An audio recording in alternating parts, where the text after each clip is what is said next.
Can we identify trends on round one application volumes compared to the previous cycle?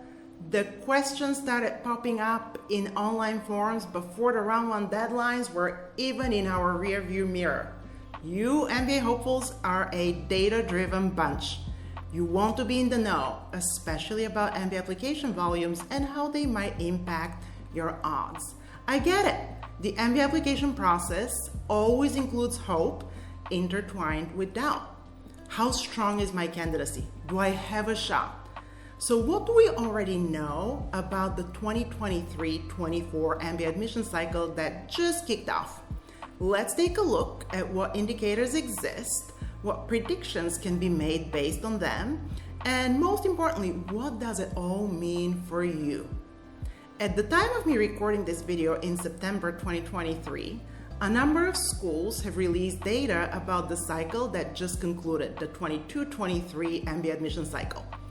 And at those schools, Harvard, Wharton, Duke, UCLA, Yale, applications went down this last cycle.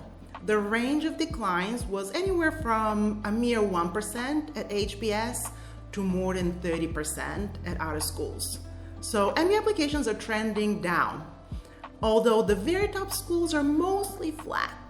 Now, what else do we know about the declines in MBA application volumes? If you follow my MBA application trends updates, you might recall that those declines are not uniform across all populations. In 2022, 75% of full-time MBA programs saw reduced applications, but 64% of those same programs reported rises in international application rates. And I have all reasons to believe that this was still the case for the most recent cycle, and that the decline in MBA applications was likely much steeper coming from domestic US candidates. And indeed, we're seeing this clearly in the most recent class profiles, with the percentage of international students having inched up a bit compared to previous years.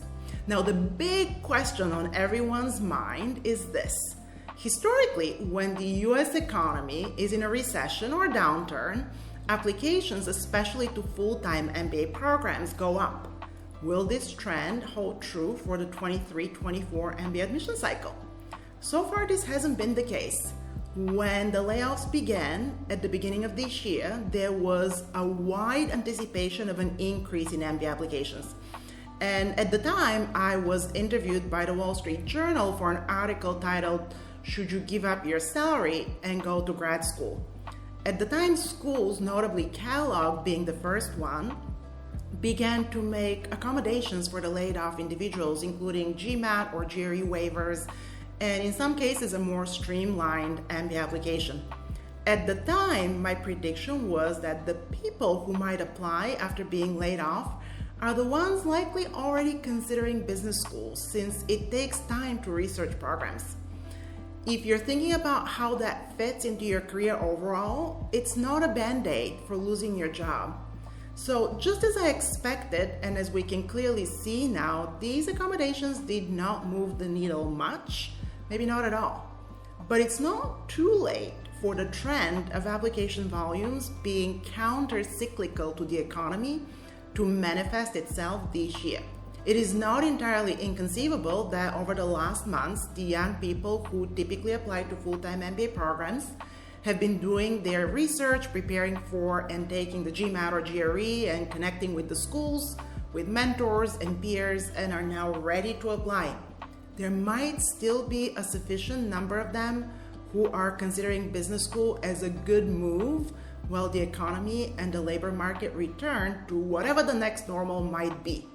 And as news of the most recent application volume being down continue to spread, these candidates might take this as a sign that this year presents a unique opportunity to get into a more selective program.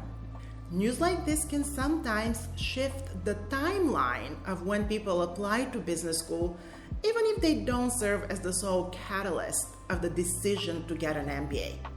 Now, what else has changed when it comes to who is applying to business school? The most profound change affects what is at the very heart of the MBA pursuit. It's about the biggest motivation of MBA candidates, when applying to top business schools.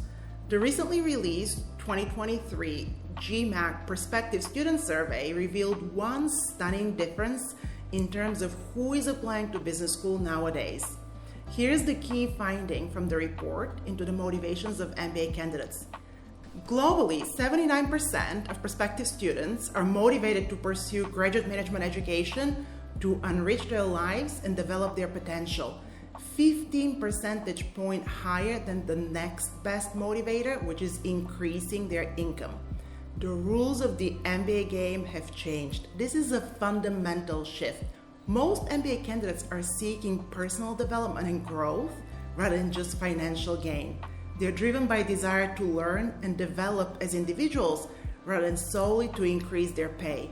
Business schools have always valued candidates who show a commitment to personal growth and development. The top MBA programs look for evidence of such motivation throughout your MBA application. So here's my advice for you. When crafting your MBA essays and application materials, consider highlighting not only your career aspirations, but also your values and how they drive your personal motivation for pursuing an MBA. MBA outcomes are looking for driven candidates who will make positive contributions to their programs, their communities, and to the world. Showcasing your commitment to personal and societal growth can set you apart from other MBA candidates. Okay, I know I have thrown a lot of insights at you, but the most successful MBA candidates are the ones who are genuinely interested in understanding how MBA admissions works, who take the time to educate themselves about the MBA application process. So where do you go from here? Where should you go to continue to find reliable data about the current MBA admission cycle?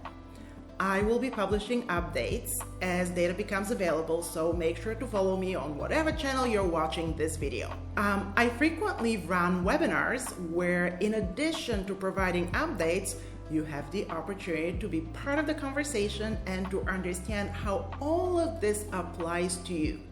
So to stay updated, make sure to sign up for the Sunday MBA Outcome Insights. The link to sign up is in the comments. Onwards and upwards.